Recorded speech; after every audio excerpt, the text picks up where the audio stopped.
Hello, beautiful souls. How are you today? Um, I know it's a Christmas tree behind me, but when I get into the content of this video, you're going to understand why. So, people have asked, how do I enforce my healthy boundaries and still see my family that trigger me, or vice versa? I trigger them. What can I do? Can you make a video about that? So, we've touched on this over the last year. I've spoke about this several times in different videos, but I'm trying to wrap up all the information that could be helpful to you for the holidays in one video. So, hence the Christmas tree. This is my Christmas tree 2 years ago. Um, so yeah, she was pretty. I've always been a fan of Christmas lights and the Christmas season and Christmas trees. And even though I know the truth, I still think that they're pretty. And so there's one of my struggles. Am I going to do what I think is pretty, bringing my good intentions and not letting it be spoiled by other people's agendas? Or do I just play along and act like nothing's going on and that it shouldn't change? Or do I just act like it's not Christmas and not do anything? Like you do have options.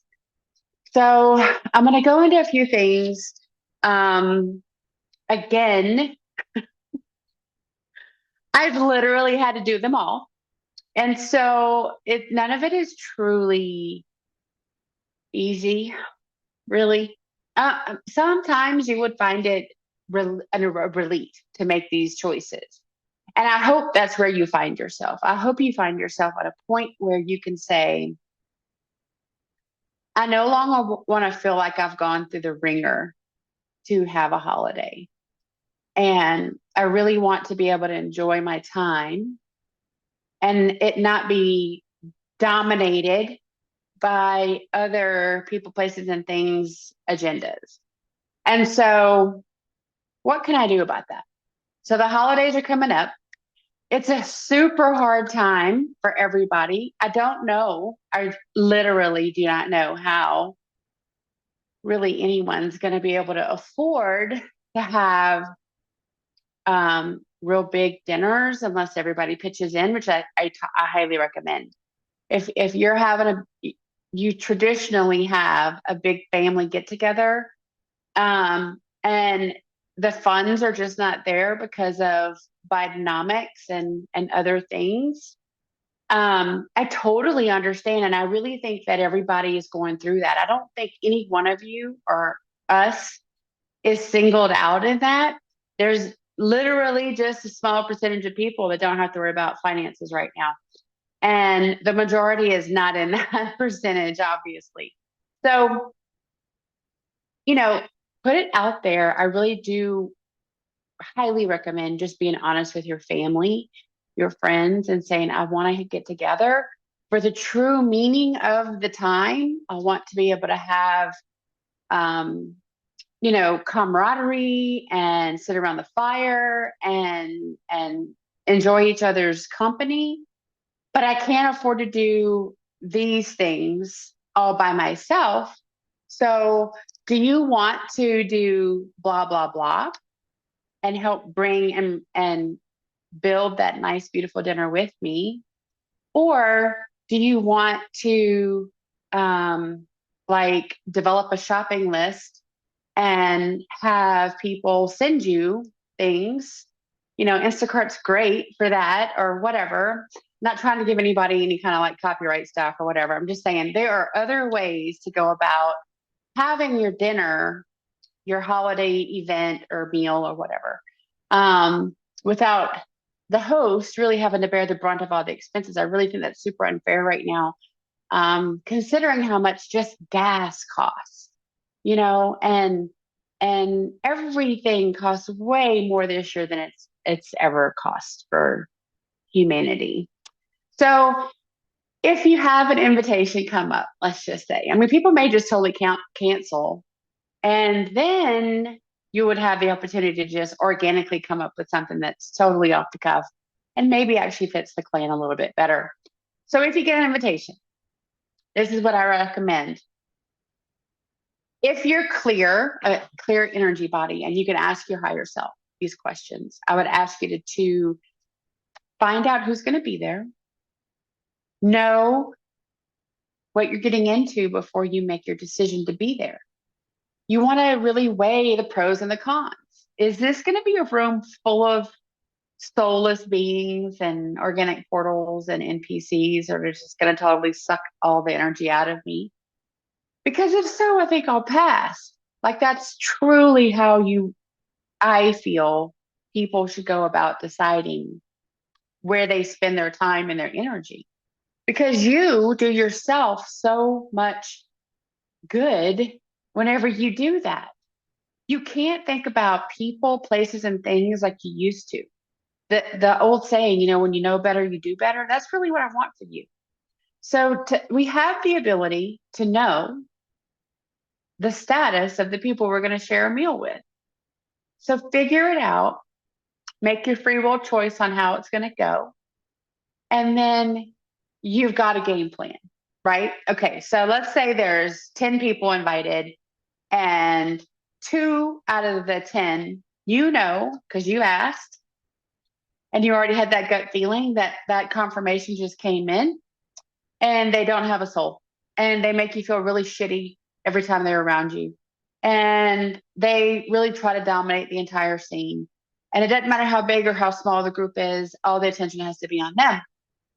So then you just ask yourself, ask your higher self, is it in my highest and best good to go to this event with this person? And you're going to get a yes or a no. You're legit going to get a yes or a no. Then it's up to you on what you're going to do with that information. A lot of us do things because we don't want to hurt other people's feelings. And that is totally, it's not really good for your own energy, right? It's not really good for your own body, your own mind, your own heart. You're doing things for the wrong reasons when you're doing it for other people's feelings. Let's take into account how you feel. Let's take into account that every time you're around energy vampires, they are literally siphoning off your energy. And it takes you days to recover, or sometimes longer.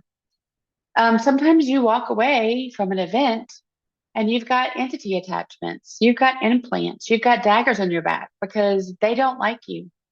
And you have a headache, or you get sick, you get nauseous.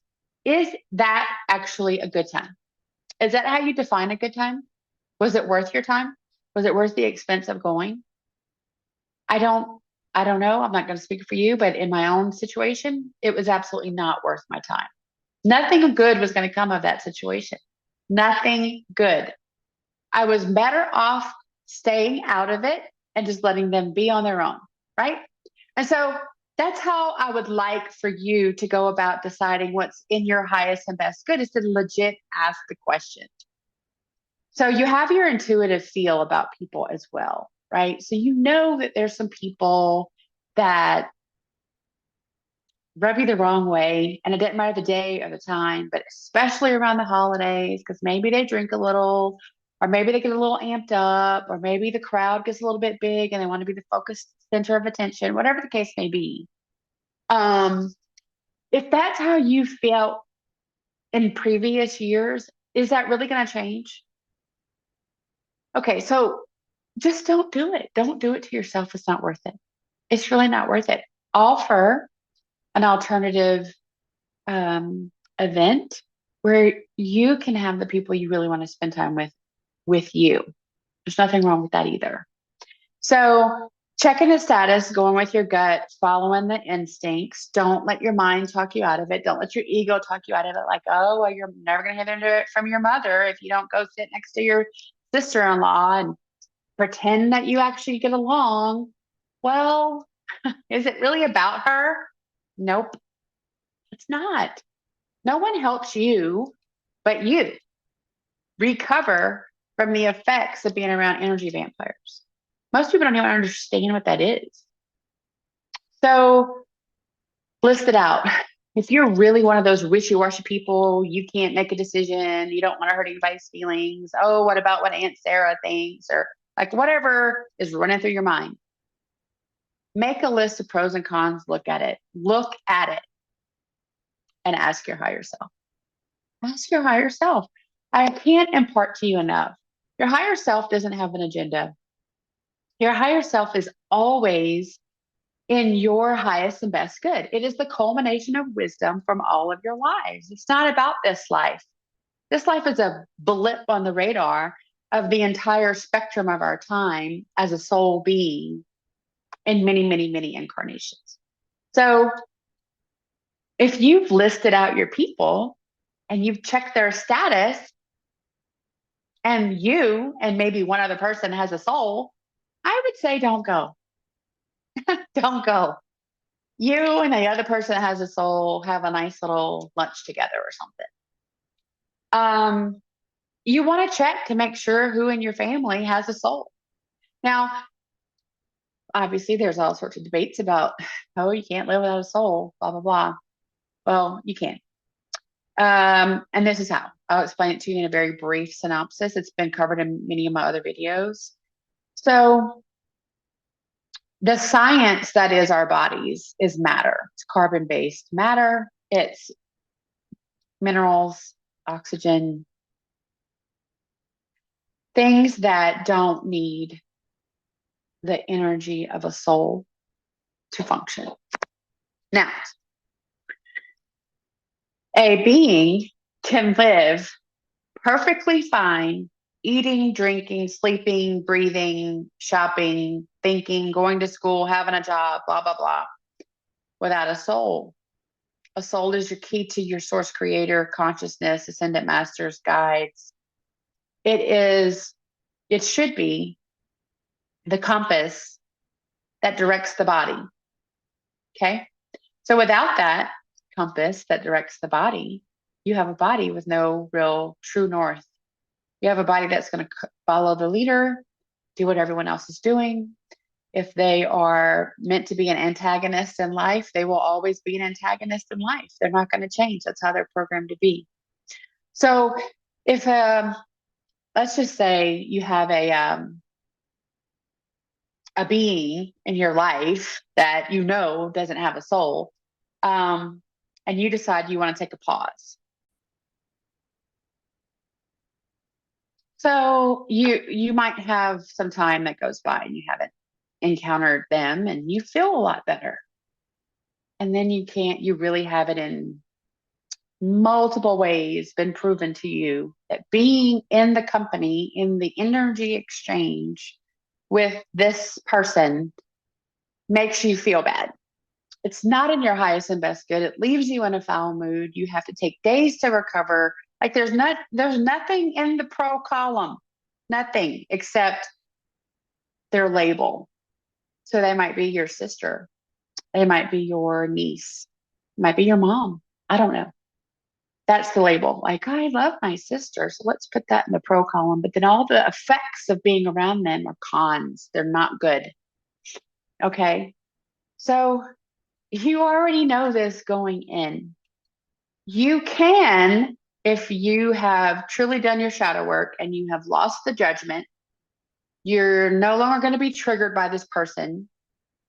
You can block your energy field from them so that they can no longer take your energy, which is going to totally trigger them instead. And so you got to be prepared for that. So this is really a more ramped up scenario. So if you're really on top of your spiritual evolution and your ascension and you're ready for that, then you can definitely do this because this gives you the ability to take your power back, withstand the heat of the room, so to speak, but go and be on your own terms. Be in with your family on your own terms. And so when you're there, what happens is when we do this, when we start to enforce boundaries with people, places, and things that have taken from us for years, man, do they not like it. So they get triggered and they start attacking you and they start trying to wear you down.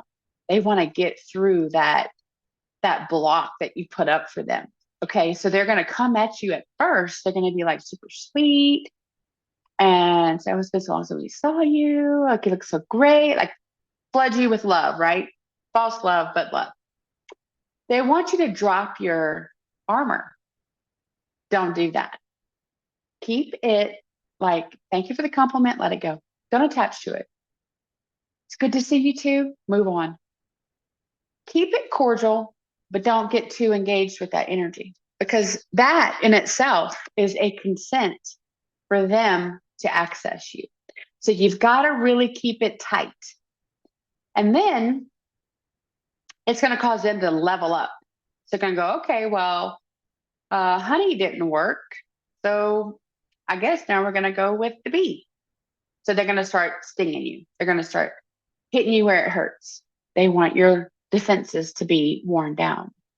So you're going to have to really like be ready for that. And then my question to you is the event worth it? There are other ways for us to enjoy our family and our family time.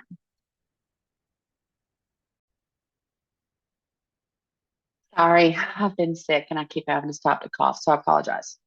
Um, so take an inventory of your event. If you have an invitation to something, you already know it's coming up, it's an annual thing. Take an inventory of the event. Try to discern who is going and who is really in your best interest to be around. Because, first of all, it's up to no one but you, your higher self, source creator, on how you spend your time. You earn your time off. You earn and you deserve so much more than just the time off that we get. So don't spend it being miserable. Don't spend it being a life force and a power source for something else. Do it on your terms. That's taking your power back. If you feel guilted into doing something by a family member, that's another place to put that boundary up and go, you know what? When I'm around so and so for every event, it doesn't matter what it is, this is how I feel. Blah, blah, blah, blah, blah, blah, blah. I get headaches. I get nauseated. I can't sleep. I feel like I have a knife in my back. They are super antagonistic and I don't enjoy my time. It's not about you, it's about me. I appreciate that you want me to be there and be a part of things, but it's not your decision to make. So please honor mine or my process to make it at least. So this is a call to like stand up for yourself. Many times, these folks are the ones that have no problem telling you how they feel, right? They have no problem spreading it all over the room of how their opinions about this and that and whatever.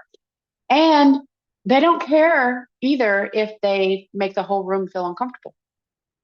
So, why do you care so much about how they feel? They don't care how you feel. And I'm not saying that two wrongs make a right. I'm saying care about how you feel more than those other people that don't care about you really at all. They're attached to some ideal of that event and they want it to use it as a springboard to make people uncomfortable and to siphon off their energy and to dominate the time and it's just not worth it. At the end of the day, it's just not worth it. People are our souls choose earthly families that are going to provide us with the context that gives us opportunities to evolve on a soul level. So we quite literally choose who we're going to be born to and who, and then ultimately who the siblings are going to be and, blah, blah, blah. In doing that, many of us, because we needed all these lessons, were born into families that are not great. Okay. So knowing that for me really released that guilt factor where I no longer felt like that label meant as much as I thought it had meant before because I really look at my soul family as my family. That's been my family since my soul was created millions of years ago. The people on this planet that I grew up with have only known me for a few years and they really don't know me at all. And so that's how I've made my decisions for better or worse, right or wrong. That's what is settled in my soul, and that is what I've done. Now, it's not easy. I'm here to tell you, it's not easy. You will miss out on gathering after gathering after gathering. But again, if every time you're with the same people, you walk away feeling sick and abused and depleted of your energy, then you truly are taking better care of yourself than worrying about what they think. 1 second. I apologize. So much coughing. Um, so yeah, I think that's about it for the holiday stuff. If you want to go back and look in my videos, I have a few of them about enforcing your boundaries, taking inventory, kind of talks through what you want to ask and kind of how you know who's good for you and who's not. It seems like it would be obvious, but our brain talks us out of the truth that our bodies try, our cues are coming from our gut and our intuition. Our brain wants to talk us out of that all the time, right? So you make a gut instinct decision, and then your brain starts to tell you, oh no, that's a mistake. You know what Aunt Betty's gonna say, or you know what, like all this stuff. That doesn't matter. It does not matter. You don't have to have that conversation. You don't have to explain yourself to anybody. You do what's best for you. This is a time where we're supposed to take our power back. This is a time where we're supposed to empower ourselves and not be disempowered any longer. And unfortunately, it really has to start with your family. For most of us, our family has been the most manipulative people in our life. And we've just allowed it to continue with elected officials, um, healthcare, banking, anybody of power. You see how that snowballs. So again, start with your family. You really are tired of getting pushed around. You want to make your own decisions. You want to be responsible for yourself. You want to give yourself self-care, self-love, set those boundaries. You have to start with your family. And it's not easy, but it's definitely worth it. Once I made those decisions and once I made the cut and the separation of those that were not in my highest and best good, I no longer had the stress of being around them. My stomach didn't hurt.